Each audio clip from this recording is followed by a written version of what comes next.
হে everyone, আসসালামু আলাইকুম। শুভ সন্ধ্যা সবাইকে।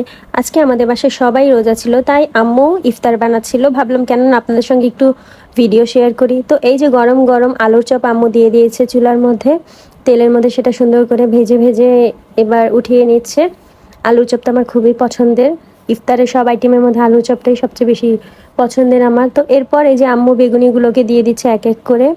সুন্দর করে বেগুনিগুলোকে পাতলা পাতলা করে কেটে দিয়ে দিচ্ছে। মচমচে হয়েছিল খুবই, আর সবগুলোর টেস্ট অনেক মজা ছিল। এই যে আমাদের বেগুনিও ভাজা হয়ে গেল। এবার বেগুনি ভেজে আরও পেঁয়াজু এবং কাঁচামরিচও ছিল, আমি সেই ক্লিপটা আসলে নিতেই পারি নাই। তো এই তো এবার বেগুনিগুলোকে তেল থেকে উঠিয়ে নিয়ে নেওয়া হচ্ছে। এবার আমরা ভাজা পোড়া খেতে খেতে আমাদের যে আরেকটা মুড়ি আছে, মুড়ির বোল, সেই মুড়ির বোলটাকে সুন্দর করে মাখিয়ে নেওয়া হচ্ছে। এই তো এখানে ধনেপাতা, পেঁয়াজ কুচি, পুদিনা পাতা এবং কাঁচামরিচ ছিল, আর লেবুর রস, শসাও ছিল।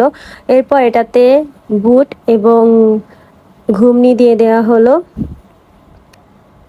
এই তো এটাকে সবগুলোকে এবার ভালো মতো হাত দিয়ে মেখে নেওয়া হচ্ছে। আসলে মুড়ি ভর্তার টেস্টটা হাতের সাহায্যেই এসে থাকে, হাত দিয়ে মাখালে যে এটার টেস্ট আরও দ্বিগুণ হয়ে যায়।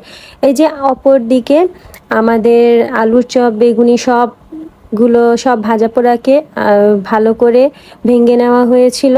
এবার সবগুলোকে একসাথে মিক্স করে এবার মুড়ি দিয়ে দেওয়া হলো।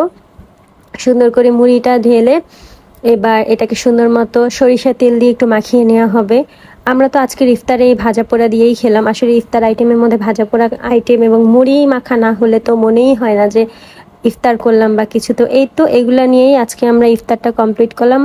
তো আমাদের সবার জন্য সবাই দোয়া করবেন। সবাই ভালো থাকবেন, সুস্থ থাকবেন। দেখা হবে নতুন কোনো ভিডিওতে। Tata everyone.